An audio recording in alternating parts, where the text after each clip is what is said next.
Good evening, everybody. Thank you for attending the Kumandal Talk series. So today I'd like to briefly talk about the IEEE-GRSS and its Bangalore chapter that is organizing this talk series, of which the today's talk is a part of. So I'm Jaya Srivalsan Nair. I'm the chair of IEEE-GRSS Bangalore chapter, and I have with me two other members, and that's Gurudatta from Aaron GST and Nagajoti from ISRO. And we also have Dr. Shyamlal, who is a faculty member at NIT Surathkal as well. He hasn't joined as of now. So we are the new slate members of IEEE-GRSS Bangalore, and we are looking forward to a lot more participation from the student community and the professionals in the area of geoscience, GIS, etc. And so I'd like to briefly show you a video of the GRSS, which is a very nicely done video. So let me just show you that, which will give you a good idea about what GRSS is all about. So GRSS is a short form for Geoscience and Remote Sensing Society. So I will just share my screen and show you a video of what GRSS is about. G R is S is the IEEE Geoscience and Remote Sensing Society. we work to advance science and technology in the field of geoscience and remote sensing. Our mission is to build a community of researchers and practitioners by means of knowledge sharing and scientifically rigorous dissemination of the latest advancement in remote sensing.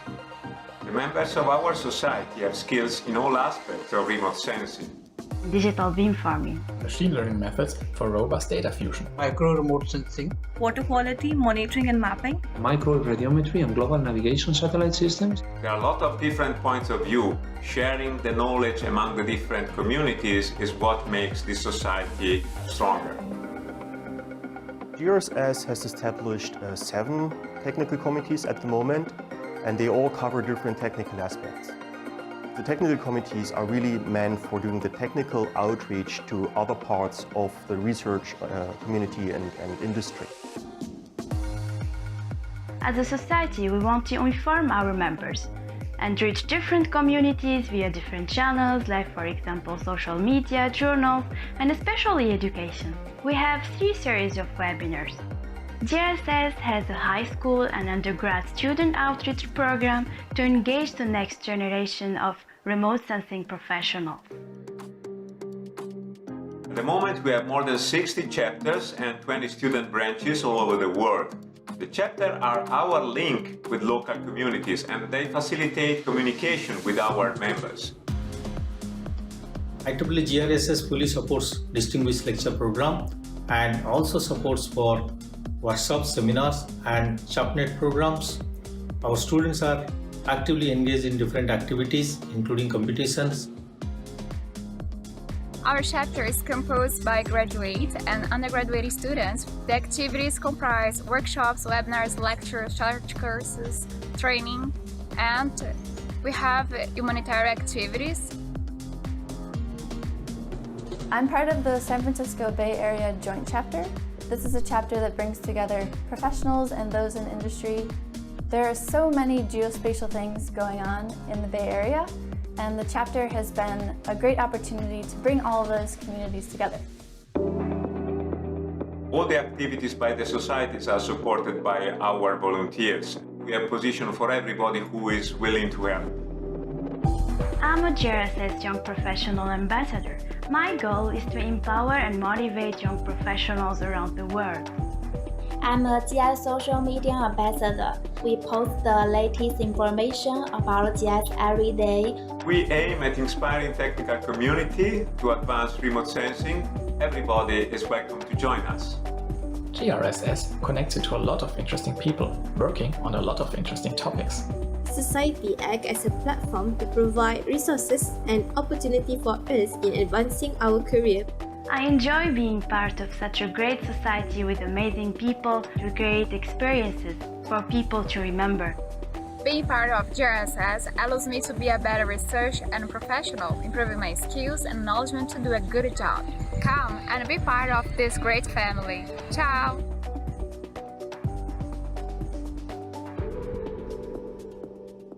Yeah, so that's a brief introduction to IEEE-GRSS as a society itself. And this particular talk series that we are having now, which is the Bhumandal talk series, is to also inspire and inform youngsters, young professionals about these varying opportunities that are available in the geospatial space. This is the sixth talk in the series that we are having of Dr. Commodore Arnab Das.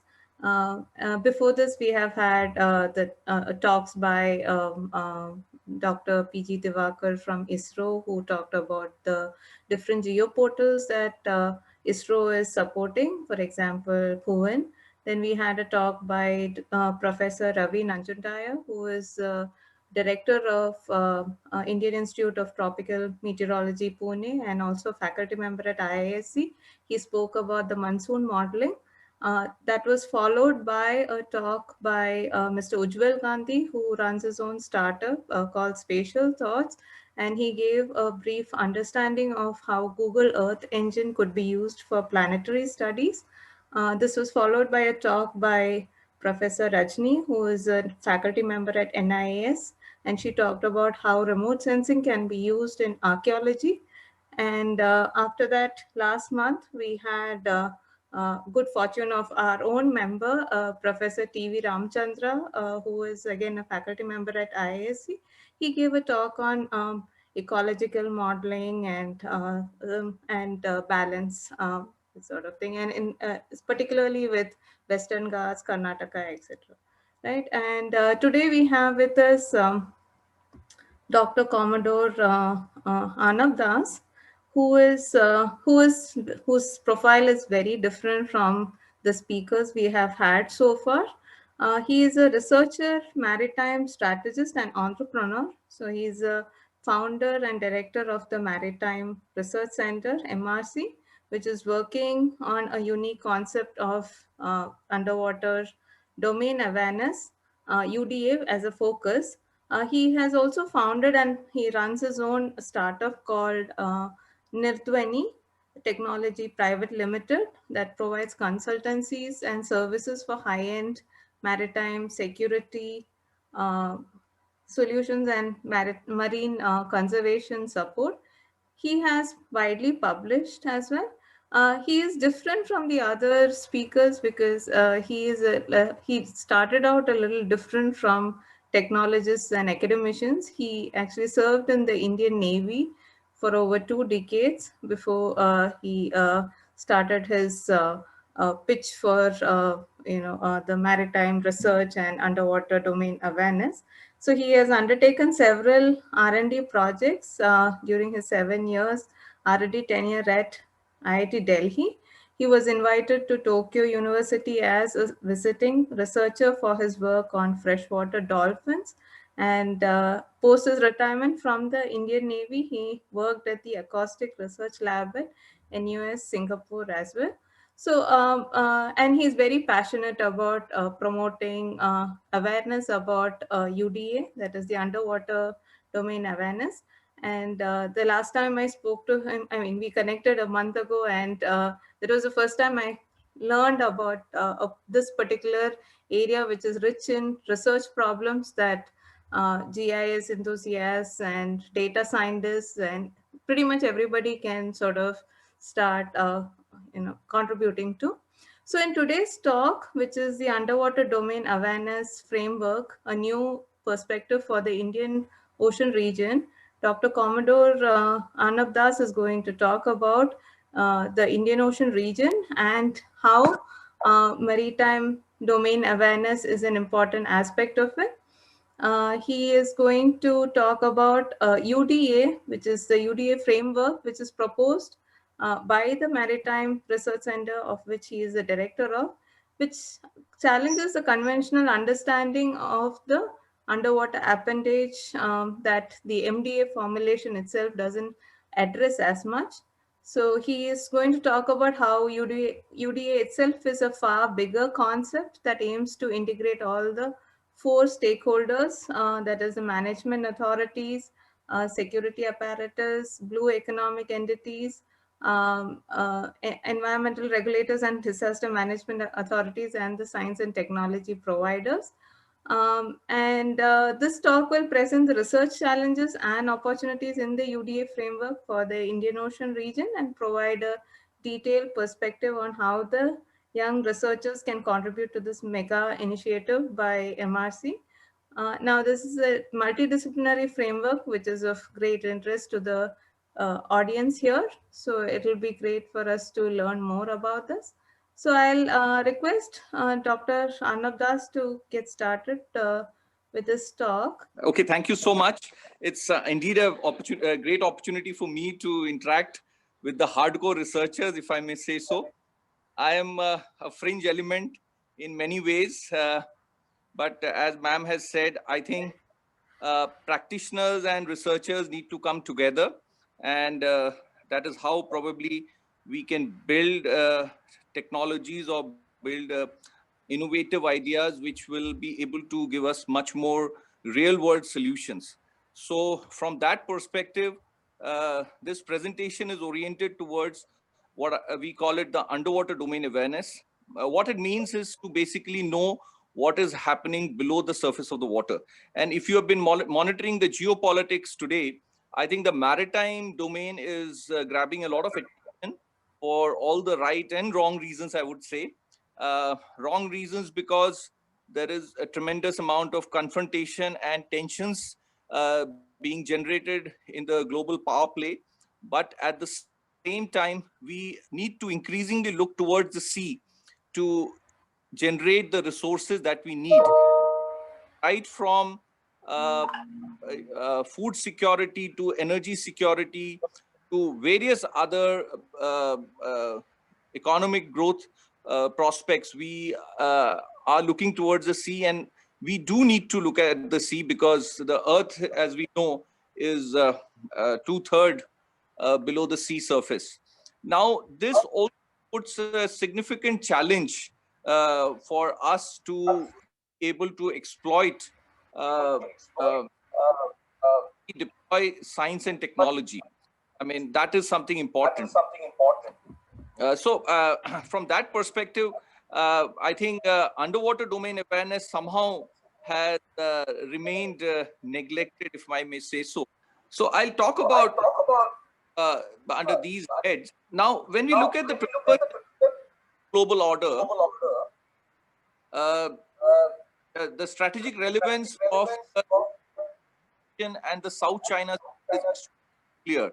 Economically, maximum number of lanes of communication or the shipping traffic passes through more than 50% shipping traffic is through this region. So the energy security, I mean, we have the growth engines or in the Southeast Asia, I mean, whether it is China, Korea, Japan, but the energy, I mean, our dependence on the petrochemical is far higher.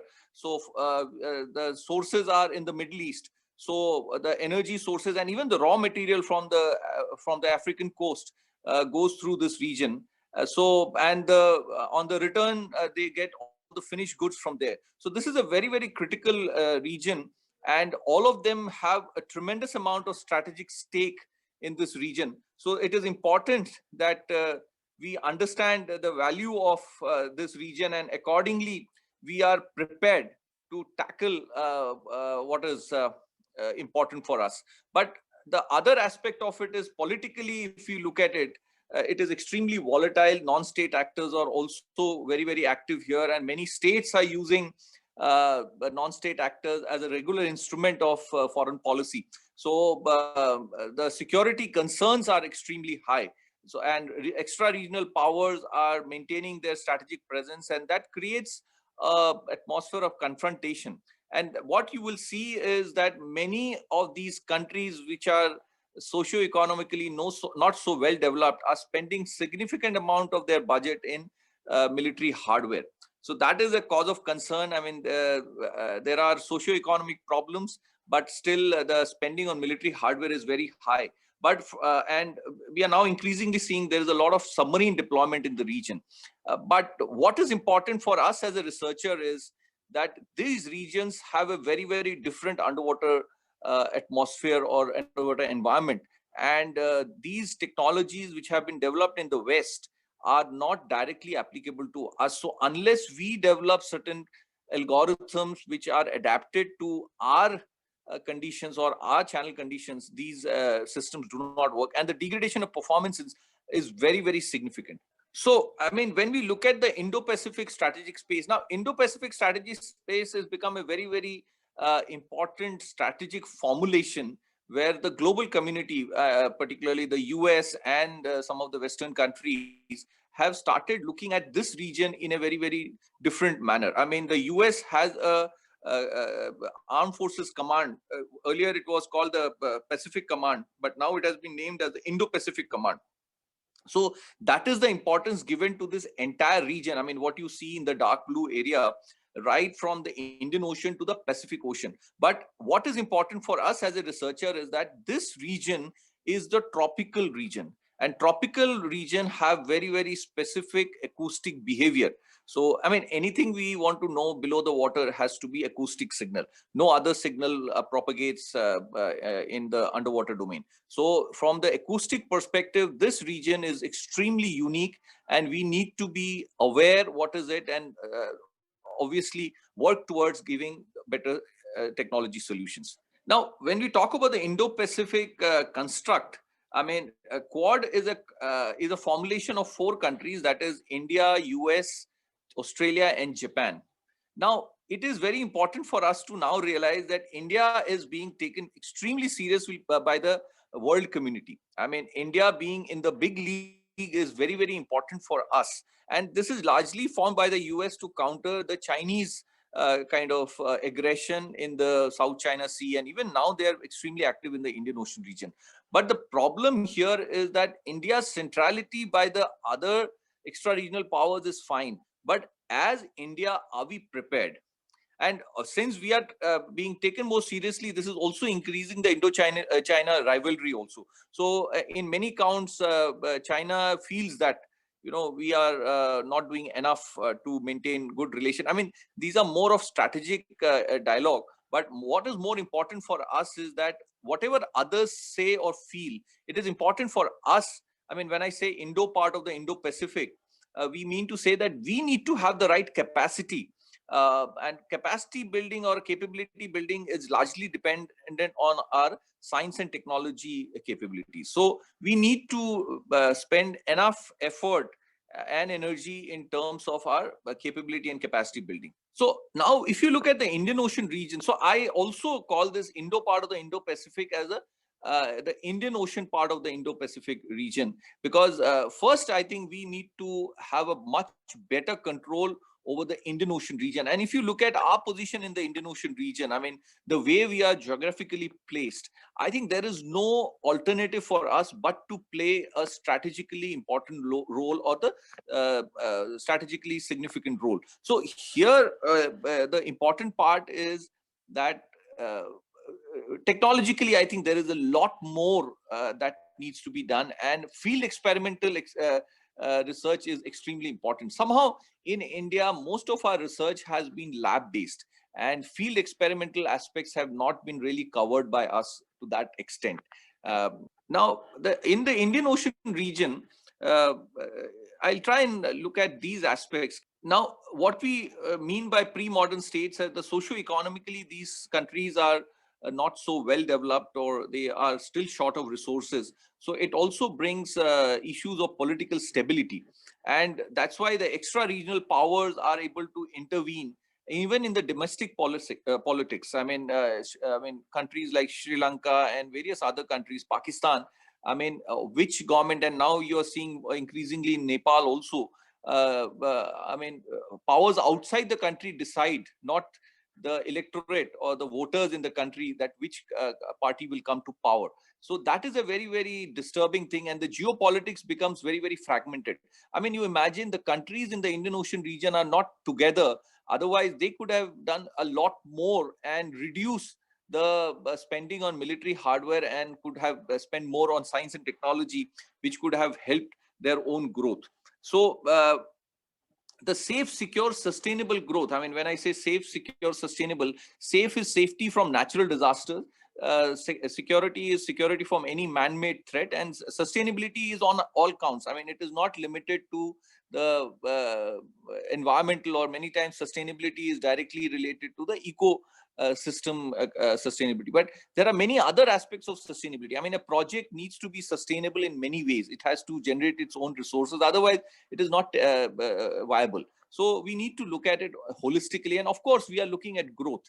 I mean, unless there is growth, there is no point in doing any kind of activity. So now when we look at the Kuznets curve, this is a very standard thing. Any country or any society, when it is developing, initially there will be a lot of, I mean, on the x-axis we see the growth, and on the y-axis we see the environmental degradation. So typically what happens is that we will find that in the initial part with the growth, the environmental degradations also go up significantly. But as we move forward, many of the industries, they start complying, or even the people, they demand more environmental regulations and policies come in. And then with the better regulations, the pollution start going down.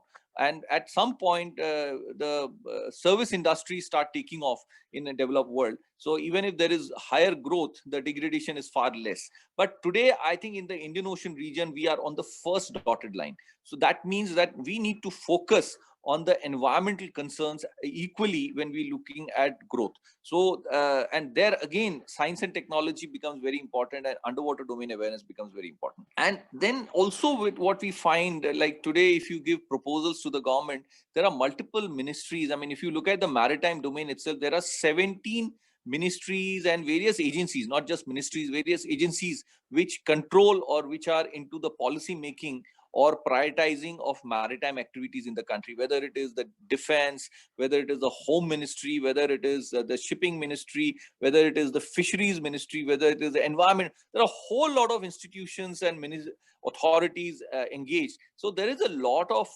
confusion also at times. So, I mean, what I call them as binaries. So there is, you will find these debate between development and security, environment and development, security versus. So these binaries are again very, very difficult to handle. Sometimes, you know, massive projects are started, and then at some point we realize that environmental clearances have not come, and then the project goes into a court battle or various other things, which is a waste of a lot of resources. So we need to kind of find ways where we can actually demolish these binaries. I mean, how can different ministries be opposing each other? I mean, they should be working in sync. So now what's most important thing when we talk about underwater technology is the post-Cold War realities. Maximum development, if you look at technology, maximum development happened because of the military requirement, whether it was in the aviation sector, the gas turbine engine came, or even your internet. I mean, these are all developed for military requirements initially, and then it came for multiple non-military applications also. But the advantage of the Cold War period was that there was, in terms of any technology development or understanding of science, the support was absolutely unquestioned. I mean, whatever the scientists working for military projects, whatever they asked for, I mean, there was no cut or no questions asked as far as the resources are concerned. But post-Cold War, I mean, after the Cold War ended, which is between 1989 to 1991, what happened was that there were a lot of questions asked. Even technology development had to go through environmental clearances also. So a couple of examples I would like to give. The most important system that was developed was the SOSU system, or the sound surveillance system. It was basically an array of sensors which was deployed in the Greenland, Iceland, UK gap. And this was basically to monitor any Russian submarine or Russian ship coming from their side. And the US would detect their presence and then neutralize them by sending some air support. But later on, this whole setup was absolutely a top secret project by the US. But it gave, from a researcher's perspective, this gave continuous day and night underwater data, which was available for the researchers to analyze. But typically, this was a very high value asset. So during it started in 1958, but as it progressed, sometime in the 60s, there were more than 30 stations globally of the social system. I mean, basically, there were arrays of sensors deployed in different locations. But towards the end, I mean, between 80s and late 80s, this came down to about 3 because it was too expensive to manage. And also, the US military or the US Navy had to involve this for even research which was not specifically for military purpose. So that is the changing reality that we are talking about. Then the Point Sur Naval Facility was in the South California region. There was a complete underwater lab set up by the Naval Postgraduate School too, and this was a more of a Navy setup. I mean, again, a top secret project. But in 1984, this entire system had to be shut down because it was not affordable by the US Navy, and the government did not approve budget to continue with such facility. Then we have the ship shock tests. Any naval platform, the first of the class, when it is built, it is tested against explosion. I mean, how robust it is to an explosive. But these tests also have their own fallout on the environment. So in the late early 90s, after the Cold War ended, the environmental groups became very, very heavy on the military, and they actually insisted that this location should be, I mean, they actually wanted ban, but then there was a compromise reached, and they were asked to consult. I mean, the Navy was asked to consult these environmental groups to find a location where the environmental impact will be minimum. Then we had this Greek whale stranding incident in 1994. 17 beaked whales got stranded off the coast of Greece. And after a year, there was a marine environmentalist, marine biologist called Antonio Francis. He wrote an article in Nature saying that this stranding is attributable to the sonar trials being conducted off the coast of Caprioska. And he very, very clearly brought out that this is attributable to that. And that became a massive environmental kind of issue. And we call it a focusing event because these can create a lot of public opinion. It went on to the extent, and this was a very simple thing from a military perspective, that the US Navy had developed a sonar which was being tried out on a NATO ship, and these trials were going on. So the court gave international court gave a ruling that the US Navy to kind of look at it, and the Navy had to accept that this is attributable. But the environmentalists actually were gunning for complete ban on such trials, and the US president had to use a special power to say that ban cannot be accepted for a national security project. And so they said they were forced to fund research to establish the proper cause and effect of these kind of trials on the marine mammal and their behavior. So and then Shurtas LSA, basically it's a low frequency analysis active sonar.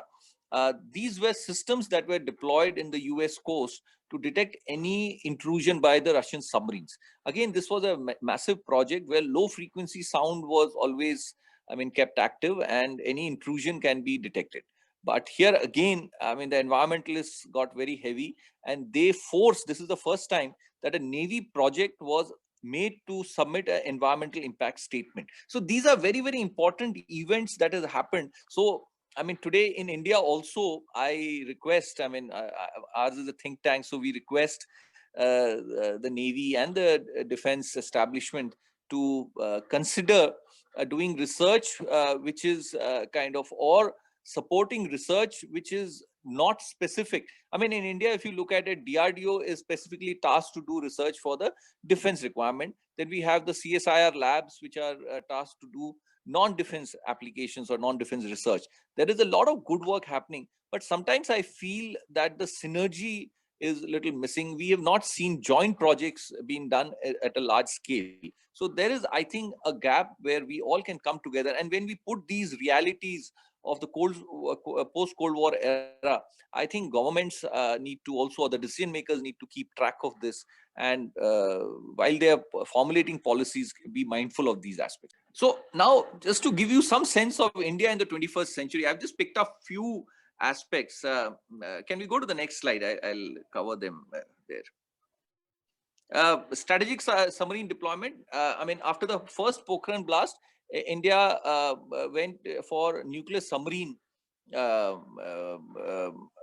deployment. I mean, construction, design, and development also. Because once you are a nuclear nation, the biggest challenge is that how do you manage these assets? So India, there are certain global frameworks. So India chose a no first use policy. I mean, what does a no first use policy means? That we will never use it first. But if your capabilities are itself destroyed in the first attack that happens on you, then how do you manage? So what is a credible second strike capability? That is a nuclear submarine with a nuclear tip missile. Now, when we talk about nuclear submarine and when it is deployed, I give you an example that, so Indian Navy, we got a submarine from Russia to basically train our crew before our own submarine was supposed to be ready. So in 1988, we got this submarine from Russia. It was deployed, first exercise was off Visakhapatnam in the east coast to detect an incoming fleet. So when the submarine sat down in position, we found that the complete sonar screen got blanked out. I mean, basically, it was there was a lot of noise, and the sonar could not pick up anything. Basically, the SNR was very, very poor. Now, there was a brainstorming, and somebody gave an idea that we'll do a blast transmission and it will be fine. So the captain thought for a while. He had enough exposure globally also before he takes over as a nuclear submarine captain. He was trained. So he agreed to it, which is actually, from an operational perspective, this is not a very, very good decision. But under certain conditions, you have to take a difficult decision. Now, as soon as they did high intensity transmission, the sonar screen became fine, and they came back. Now, a similar, example is in the US Navy deployed the first nuclear submarine called Nautilus in 1952. I mean, it finally came out in 1954. But the Scripps Institute of Oceanography in the US did a snapping shrimp mapping globally. Now, what is the snapping shrimp map? The snapping shrimp is basically a small creature. You can see on the figure, it's a 1.5 centimeter line which has been drawn. So it is much less than even your size of your palm. So snapping shrimps are a very unique creature, and that name comes from that snapping. They produce sound. The snapping generates sound of the order of 200 dB reference 1 micropascal. Whereas the biggest mammal, which is the blue whale, generates 196 dB reference 1 micropascal. So individually itself, the snapping shrimp generates a very high intensity sound. The second aspect is the whales, or the blue whales, are in couple of, in single digits. I mean, in a school of whales. Not more than 4 or 5 together. But snapping shrimps are in millions. In a snapping shrimp bed, probably there'll be more than 2 million snapping shrimps. And even if half of them are vocalizing, you can imagine the kind of noise they will generate. So the problem is that the submarine may be sitting on top of a snapping shrimp bed. And so before a submarine deployment, we need to have a sense of what is the habitat and where all we should avoid. Typically, the US in the Scripps Institute did a snapping shrimp mapping of the entire world, and their study shows that the tropical waters are the habitat of these, and there are certain conditions. So they have done a detailed study way back in 1946. You can imagine the vision as a researcher or as a policy maker that this was thought, this is required. And the other aspect of this is that before we deploy a submarine, we need to operationally know where the snapping shrimps are and how do we contain. And there was a project when I was in Singapore. There was a project done by the researchers in my lab that they use this sound to be as a transmitter. So what they did was, because snapping shrimp has these, so they just put receivers in the water, and whatever the snapping shrimp would transmit, and it will get reflected from any target in the region. So they build a receiver which will detect, and so the energy consumption, and particularly when we have a portable power supply, this is a very, very important kind of innovation, where instead of spending our own energy, we can actually tap the energy that is available in the environment. So there are multiple such things which need to be done and which need to be taken forward. As a researcher, I think there are multiple such ideas. Can we move ahead, please? Again, we have INS Vikramaditya. There is a lot of high value assets, and the underwater security becomes a very, very important kind of a challenge. And there's a lot of work that is required to be done. Navy is certainly doing a lot. I mean, I have been part of Navy's technology development. There's a lot of work being done in DRDO labs also. But we must understand that the scale of requirement is so huge that many researchers like you also need to come and contribute to this. So maritime capacity building is in multiple fronts. I mean, Sagarmala project, it is a port-led growth that the Prime Minister has envisioned. And this, not the present Prime Minister, but it has been going on for a while now. More than 15 years, the project has been there. But there is so much of dynamics to this. I mean, siltation and various aspects of underwater domain awareness needs to be addressed. So we need to be aware, need to be mindful, and many more researchers need to come down and participate. And blue economic growth, there is so much that is being envisioned, but without the technology support, I mean, we are trying to import every bit of technology, or a lot of technology is being imported, but without the indigenous effort, I think there is huge amount of confusion that is going on. I mean, there is not a single course in any academic institution which addresses the acoustic survey. I mean, anything you want to see below the surface, or I mean, the whole aspect of underwater domain awareness is you need to bring in transparency, or the digital ocean that we talk about. And the most critical tool for that is acoustic survey. But that is not part of any curriculum anywhere in the country. So in fact, today we had a meeting with the chairman of AICT, and we are trying to get this into the curriculum of the AICT, and we are now trying to collaborate with various academic institutions. I mean, right from the technician level who will maintain the equipment, deploy the equipment, operate the equipment, to data loggers, to data analysts, and then researchers at the higher level who can make sense out of the data. And when you talk about making sense out of the data, there are many aspects to it. I mean, first is how to clean the data. I mean, we all understand all that. So, but from an underwater perspective, there will be so much effort required at all aspects before we even go on to the interpretation, application specific interpretations. So there is a lot of things that need to be done. And when we look at the underwater part, regulatory framework is still easy, I would say. But the most important part is the monitoring mechanism. I mean, how do you get the data? How do you monitor the developments to be able to kind of pre-warn or make sense out of the data in a way that we are able to prevent certain events from happening? Now, from an environmental perspective, now there is so much push. The SAGAR vision is also being talked about. And there is and the anti-piracy operation, if you have been keeping track, in 2009, the global community rose up to the Somalian piracy issue. And from 2009 onwards, there has been a concerted effort by 22 navies, including Chinese Navy. I mean, they had some other motives to be here, but US-led and various countries, 22 countries actually deployed their assets in the Indian Ocean region, particularly in the Somalian coast, to ensure that the pirates are not able to kind of create any problems. But the problem here is this completely changed the shipping traffic. And because of that, we started seeing large-scale strandings in the western coast of India.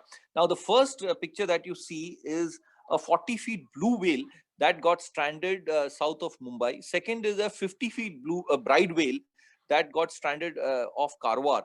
And the third one is 90 pilotless whales that got stranded in coast of Tuticorin. That is on the other side. But the first two stranding incidents I analyzed, and I have a detailed paper on this, it is attributable to the anti-piracy operations that have been going on. There were two aspects. One is the heavy deployment of naval assets to protect the merchant ships. But the second aspect is the complete change in the shipping traffic itself. So these big whales are not supposed to be seen north of Sri Lanka. But because of this shipping traffic being diverted, and bunching closer to the coast, their migration patterns have actually, and these big whales actually migrate thousands of kilometers. So their complete migration pattern has been changed. And this is causing a lot of stranding. And there was RTI in 2016. I did one big article in the Hindustan Times, also full page article was carried. There were 80 big whales stranding in 1 year off the coast of Maharashtra alone. So that is the level of degradation that we are facing today. And what can we do as a researcher is what we need to look at. So from a geopolitical perspective, as I talked about, the extra regional powers are maintaining. China is doing a whole lot of things in the Indian Ocean region. Now, to give you a sense of what China is doing, because they want to deploy their assets in the Indian Ocean region, whether it is for a military purpose or even for a non-military purpose. Now, International Seabed Authority has given a block in the southern Indian Ocean to China. And so they have built capabilities. They have already started extracting polymetallic nodules from there. Next to them, we have been allocated, but we are still to start extracting. I mean, there's a lot of work happening, but we are definitely not at the level of what the Chinese are doing. The second example I want to give you is in last year, 1 year alone, China did 24 underwater research expeditions, basically to get mapping data or mapping of the underwater, basically the seabed. Now, any AUE deployment, the resolution of the map that you have has to be different. I mean, when this MH370 fell into the sea and there was a search team which was deployed, it was a global search team. We met in 2016. I was in Shanghai for the Oceans Conference. And the project leader of the MH370 search team had come there, and he made a wonderful presentation. I mean, the entire conference actually got shut down to listen to him. I mean, that is, you can imagine somebody who has done 3-4 years of, field experimental work. I mean, what kind of understanding and what kind of presentation he will make. So what he mentioned was that it took them about a year to do just the mapping data collection before they could actually deploy the AUVs.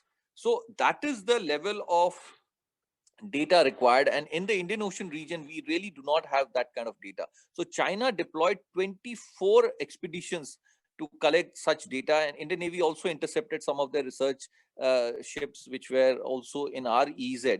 But they have done 24 expeditions, and whereas the other 6 countries after China, which includes US, France, India also, we together have done 26 in the same period. So you can imagine how aggressively China is building their underwater capabilities and understanding. I mean, forget about South China Sea. They are putting effort in the Indian Ocean to an extent that is unbelievable. And for the Chinese assets, it takes them 14 days for a ship to sail from the nearest Chinese port and to reach the Indian Ocean. So this is the kind of aggressiveness in which they are deploying their assets and trying to kind of build the capabilities. So I think we need to keep track of what is happening, and research, as a researcher, we need to be aware, and how do we contribute is what we need to look at. Now, what is the solution and what is underwater domain awareness? So when we talk about underwater domain awareness, there are typically 4 stakeholders. One is the first one is this maritime security. There are 2 components to it. One is for external threat, which is basically Navy.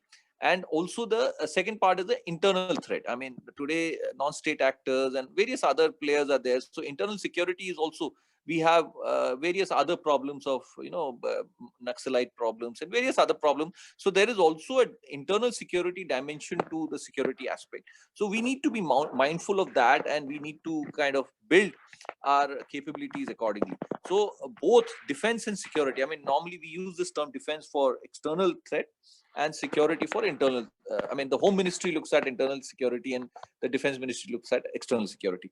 So have we been able to build underwater capabilities, and with the kind of assets that are available with our adversaries, or more importantly in the Indian Ocean region, what the non-state actors or the terrorist groups and the pirates can do, we need to be very, very careful. The second is the blue economic entities. we'll talk about this a little bit more. Environmental regulators and disaster management, because again, these are very important. Disaster management, increasingly we are seeing disasters originating from the sea. And the fourth and most important is science and technology. Our understanding of science and technology is extremely important. So just to elaborate a little bit more on the security dimension, I mean, if you look at it, how do we detect a submarine? China has built ports in Gwadar, which is a military port. They have built port in Sri Lanka, Hampantota, and they are even in the East African coast also they have built assets, so that because it takes a long time for them, so they need turnaround. I mean, naval ships cannot be at sea for an extended duration, so they need support. So they have built these capabilities, and they're maintaining submarines in the Indian Ocean region. So how do we detect them well in time, and what are the kind of things that we can do? And as I told you, there are issues of SNR, and there are issues of channel model and those kind of things. So how do we kind of build our detection and classification capabilities to detect at a much better range and classify in a much lower SNR or in much more difficult conditions? Then the second is, we also have a nuclear submarine or a strategic submarine. How do we deploy our submarine in an effective manner is a very, very important question that we need to have an answer to. I gave you an example of the snapping shrimp issue. There are many dimensions to a naval deployment, and we all need to be aware of it and contribute, I mean, in whatever way we can. Then we had this Kasab incident. 26/11 is very fresh even today. Do we expect that the next attack will be through a surface craft? Kasab came by a surface craft. There is so much underwater robotics happening. So do we still expect that it will be a surface attack? So what is our preparation, and what can we do to prevent such a thing? The fourth picture that you see is of migration. Now, with the sea level rise, and many coastal cities or coastal habitats are going to be inundated. And in the next 5 to 10 years, we are going to see a massive, I mean, the Rohingya crisis is just the tip of the iceberg. We are going to be seeing large-scale migrations, and particularly in our East Coast. So what is our preparation on this, and how do we kind of, from an underwater perspective, what can we do? Because there is a lot of assets that are there, and that attracts communities to kind of get involved. So from a blue economic perspective, as I told you, the Indian Ocean is the hub of energy security, and the SLOC is passing through this. So again, there are security dimensions, there are many other non-security dimensions also. So from an energy security perspective also, this region becomes very, very important. Other countries are maintaining their assets to secure their energy security requirements. The second picture that you see is of fish finding. I mean, again, we are looking at the sea increasingly for our food security requirements as well. But let me tell you, there is a credible research report which says that since 1996, the fish stock is on the decline globally. Because largely the fishing is an unorganized sector, and there is not enough of data, so the regulations are very, very weak. So we need to work on that in a way that we are able to kind of arrest the decline in the fish stock. But on the other side, you will find that the fishing, the bycatch, I mean, we are looking for a specific species, and with the mechanized trawls, we pick up a whole lot of fish, and 80% of that is again thrown into the sea because that is not of use to us. So on one end, we find that the fish stock is on the decline. On the other end, the wastage is of such a high order. How do we kind of regulate this?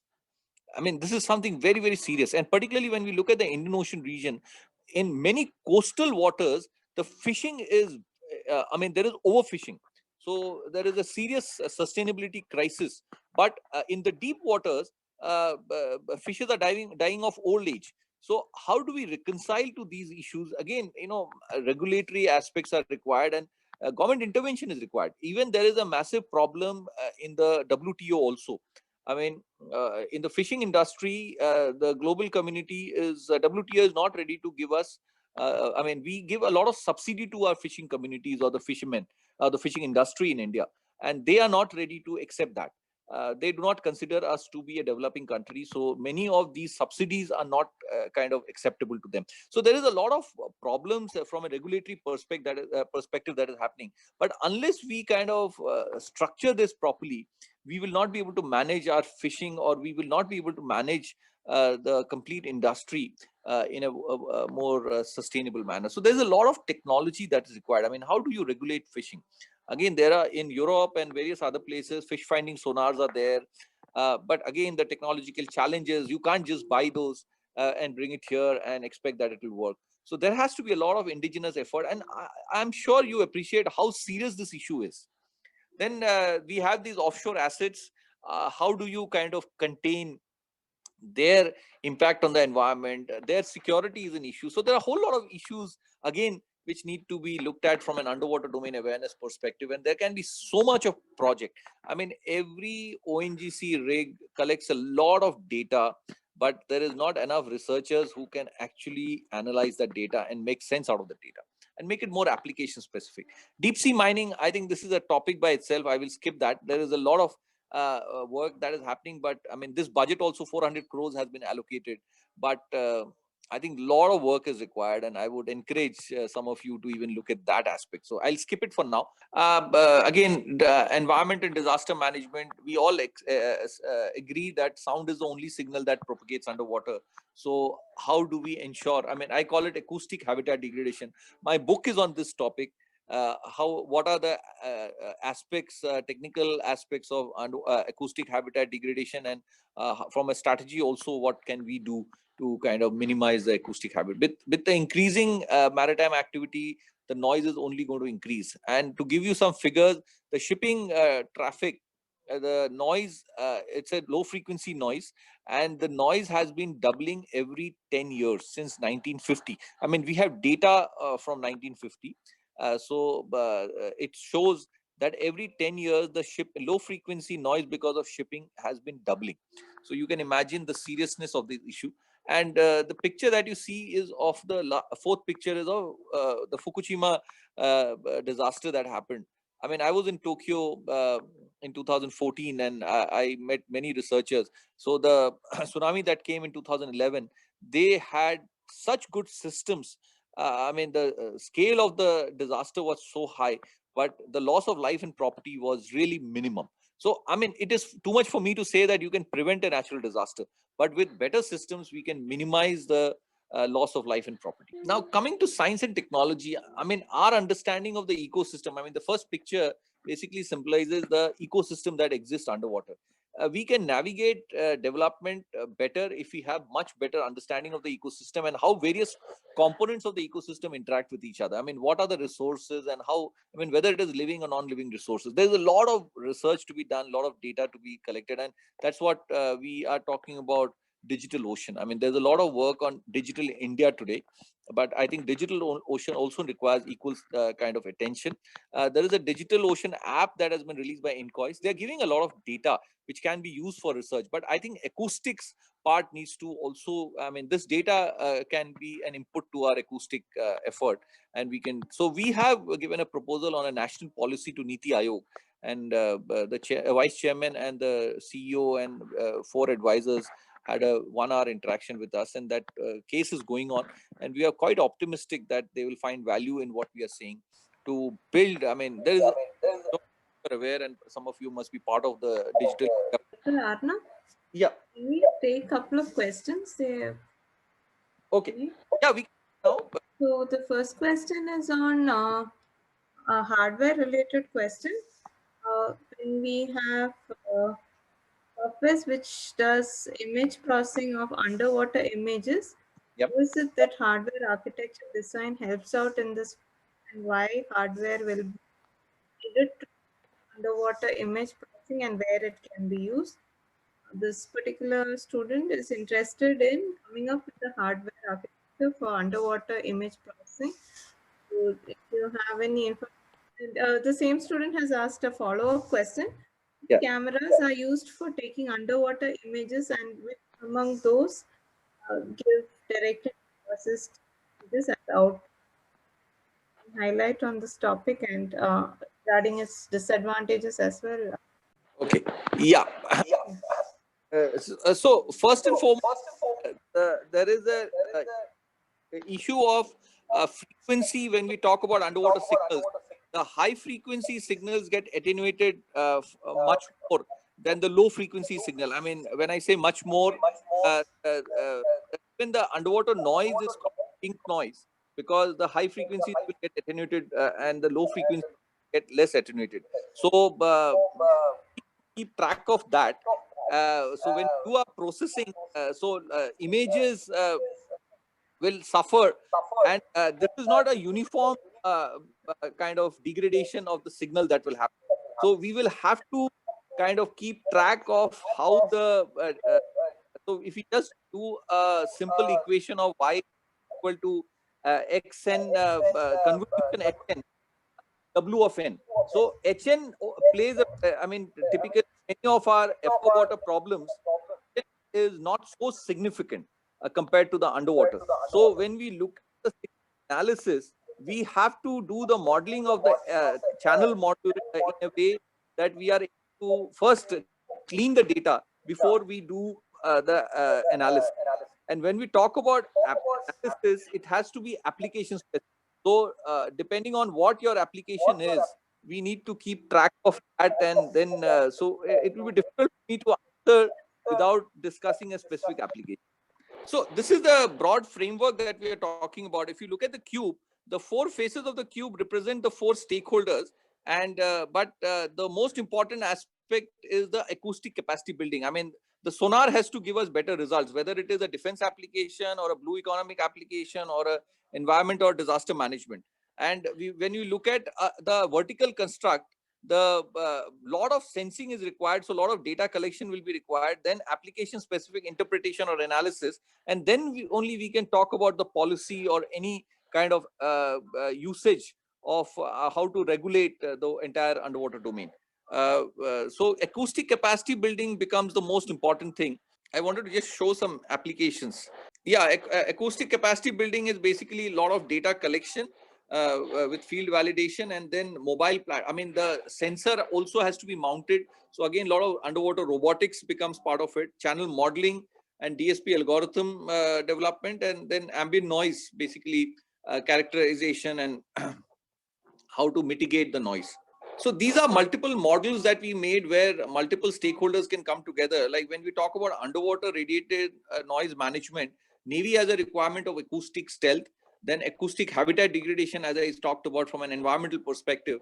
And then the shipbuilders and ship designers also need to look at minimizing the noise. So they all can come together, support research, and then get the benefit out of it. Because today, money is important. I mean, when we want to do high quality research, resource is a very, very important thing. This is, I think we will share the slide. So this is a thing we have built, how the underwater domain awareness and a user academia industry partnership can be built up. The various stakeholders on the side, and then the funnel has got a lot of projects that are coming in, which are listed on top. And on the sides, we have listed the various core capabilities, whether it is underwater robotics, modeling and simulation, data science, and various such core capabilities, signal processing. And on the other side, how it is aligned to the multiple programs that the government has initiated, whether it is a Startup India or a Digital India or Make in India. Various things can be, because import of technology has not helped us. I mean, I can tell you from my experience from as a practitioner.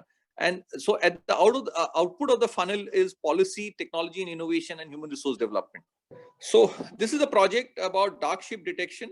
We have built this project on how, because dark ships are these subversive elements deploying various platforms to carry out their activities. So how do we detect? There is a lot of work going on. There are multiple solutions that are being given by various researchers, but we have come up with an acoustic solution, because anything underwater requires a different kind of a thing.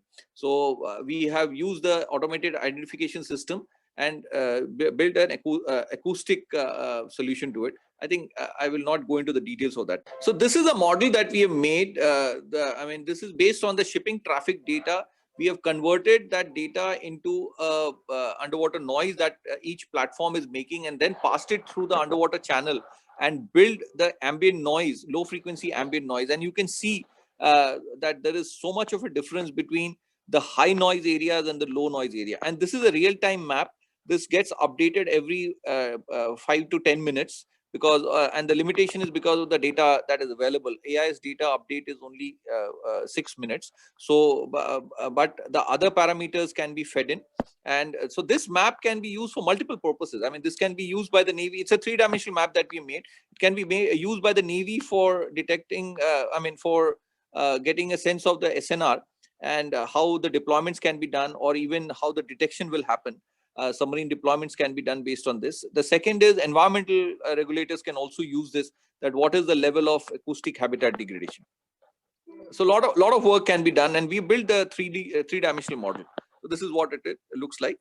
This work won us a global innovation challenge. We were invited to France, and even European Union appreciated what this is. And now DG Shipping has taken interest, and probably we may be representing India in the next International Maritime Organization conference in London for an environmental solution, because this gives us a real-time monitoring of the noise, acoustic, low frequency ambient noise, which is directly related to the acoustic habitat degradation. So this is dark ship detection. We have actually done the simulation and comparison with some real data. So in that, the main contribution is the AIS data processing. The AIS data system itself is known to have more than 50% errors because of various reasons. So we have used some AI-based algorithms to first correct the data and then use it for the signal processing that has been done. And even the AIS error correction also, sometimes there will be certain tracks that will be lost. I mean, we may have data loss in between. So how do we correct that? Or even when the submarine is underwater, how can you build the track? This is the data correction. Yeah, these are various because the underwater conditions in different seasons will be different. So these are the maps that are there for quarterly maps that we have generated. I think I will leave it at that, and I'll be happy to take any questions that are there, time permitting. So I think the first couple of questions were taken up. He is asking at 7:06. Okay, there is one more question. In such cases of navigation, even if we have software, we will be going on hardware, correct? Now, can you repeat the question? I couldn't. I think I'll answer that. I was answering some of his questions. So he was asking, so this was related to the question that was earlier asked about what kind of specialized hardware is required for taking images in underwater. So I was telling him it is required for navigation, probably, because some of the applications which require real-time analysis would be for something like navigation, right? So so that's the follow-up questions on is there a requirement for hardware in general? So see, I mean, there are sonar is a very wide term used for any use of sound or acoustic signal underwater. So whether it is a side scan sonar or a single beam sonar or a multi-beam sonar or an echo sounder, I mean, these are all acoustic signals, and then you will have to form an image out of that. So that is how it is done. And once you form the image, firstly, you have to do the acoustic processing. I mean, I didn't have the time to go through those slides. So you have to do the acoustic processing to minimize the impact of the underwater medium, and also basically do SNR enhancement. So those are basic signal processing. I mean, whether you are underwater or above water, that is a simple thing, which, I mean, basic thing that we have to do. And once you get the data, then you will have to do application specific analysis. But in terms of application, there could be multiple applications. I mean, even before you do any sediment classification will be required. I mean, any desiltation, I mean, like the ports have to maintain a certain depth of water.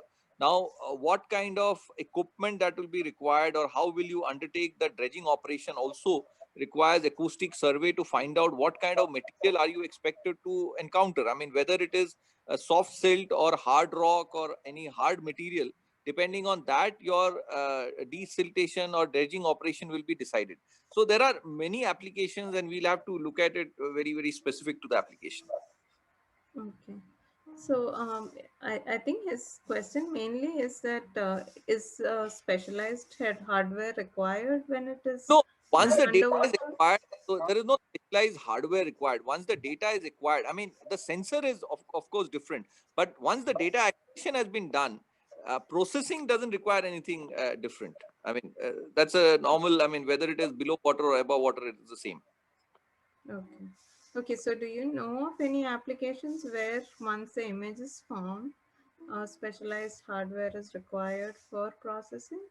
Is that something that you're aware of? Yeah, I mean, application, if you ask me applications, as I said, underwater sediment classification, again, a lot of classification will be there. Yeah. Okay. So there were some other questions on sensing related. So I'll just ask questions related to that. So how would you say that the sensing, say, you mentioned about the seabed and all of that as well. So how is, what kind of technologies are required for doing that kind of work? Yeah. You had So, mentioned about underwater expeditions and all of that. So, yeah. how do they work? Typically, I mean, the sensor will depend. Use low frequency sensors, then you have better ranges. But if you, again, depends on the application. I mean, detection at long ranges will require low frequency. I mean, so we have sonar, passive sonars which operate at low frequency. But then if you want to do imaging applications, then we need to have, because the low frequency will have poor resolution. But like if it is a mine hunting sonar, it will require very high frequency so that we can get much higher ranges, much higher resolution. But then higher frequencies will have a problem of range. So mine hunting sonars will not have more than a couple of 100 meters, hundreds of meters of range. So that is a challenge you will have to balance. Okay. Like there was a very interesting problem to find the actual depth of Marina's trench. I mean, that is the deepest point in the sea. So Marina's trench is some 11 kilometers plus. So what is that exact depth of Marina's trench? So how do you use signal processing and what kind of sensors? So that was an interesting problem, global problem, which was basically, I mean, this is some 15 years back. I was there for a conference in Washington, and there it was being discussed. So it all depends on the application. I mean, what you want to exactly do. So the hardware and the software will all depend on that. Okay. So one of the participants has a question. I'm just going to allow the participant to talk. Sure. So Sharon, you can unmute yourself and talk. Yes. So I have a very simple question. You know, if we're part of IEEE, our motto is advancing technology for humanity. As you stated, these low frequency sound, which is emitted by shipping, has an impact on marine life. Sure. What technology do you suggest that folks in IEEE and related fields should engage in so that we can still do, you know, economic activity via shipping, but not harm marine life? Besides sound, any other technology? Absolutely. Absolutely. Thank you. It's a very good question. There are two aspects of this question that you asked. One is the monitoring. I mean, to say that the sound is very high and it is harmful is a very, very generic statement. So how do we get more precise? And that's what this work that we did. How do you map the noise that is? So the ship has a particular process, and based on the machinery, running machinery details, there are certain predictive algorithms that can be used to predict the actual noise being generated by the ship, and then how it propagates underwater will give us a complete sense of the low frequency ambient noise that it will generate. Then we'll have to basically work on a source path receiver model so the source here is the pollutant, which is the ship generating the noise. The path is the underwater channel through which it will propagate and reach the receiver. And the receiver here is the marine mammal, which is going to be affected or impacted by this noise. So then we have to have a deeper understanding of what are the vulnerable species. I mean, the IUCN, International Union for Conservation of Nature, has a red list, which is basically lists down all the vulnerable species that are there. I mean, whether it is on land or underwater. So based on the vulnerable, see, you cannot address all the species on one go. So we will have to probably start working on certain vulnerable species, and then basically plan this source path receiver model to kind of first understand what is the situation. The second aspect that I talked about is how do we contain the noise on board a ship. Now, there are different motivations for that. One is Navy has been working on containing the noise being emitted from the ship, because according to the stealth requirement, they don't want to be detected, or they don't want to detonate an acoustic mine. So there is a lot of development from a naval application. But the same technology is now valid even for merchant ships. So how do they all come together, and the ship designers and shipbuilders can implement this technology? So there is a lot of now talk. European Union has come up with certain regulations, and they are now going to be mandatory, and we are also trying to push. So there are multiple aspects in terms of, and I think there is no better organization that IEEE to take a lead. I mean, and it will be a multidisciplinary thing. I mean, right from signal analysis to even mechanical engineers getting involved in reducing the noise control itself is a very, very important thing. And this is across multiple domains. I mean, even in the aviation sector, I mean, when we talk about noise control, it is not only for the noise that it is emanating. High noise also has an impact on the fatigue failure. So those things can also be looked at from that perspective. I hope I have answered your question. Yes, you did answer it. I just wanted to give you a follow-up. Last week, there was a report from Norway. I think that's correct. Yes, Norway. Yes. They were able to do a study for the last 1 year on exactly this marine life noise pollution. Yes. And we don't need to adopt military stealth for commercial shipping, but they are suggesting, just like on land, you know, gasoline cars are now becoming electric cars, that they suggested alternative propulsion, which is quieter and more energy efficient, and of course, environment.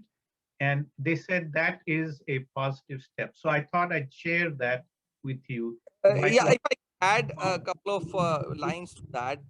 There are multiple, I mean, the propeller of a marine platform, whether it is a ship or a submarine, is considered to be the highest noise making thing. But again, the noise is attributable to the cavitation. So by even, I mean, there was a study which was done in many cases, even if you reduce the ship speed by 2 knots, the noise can come down significantly.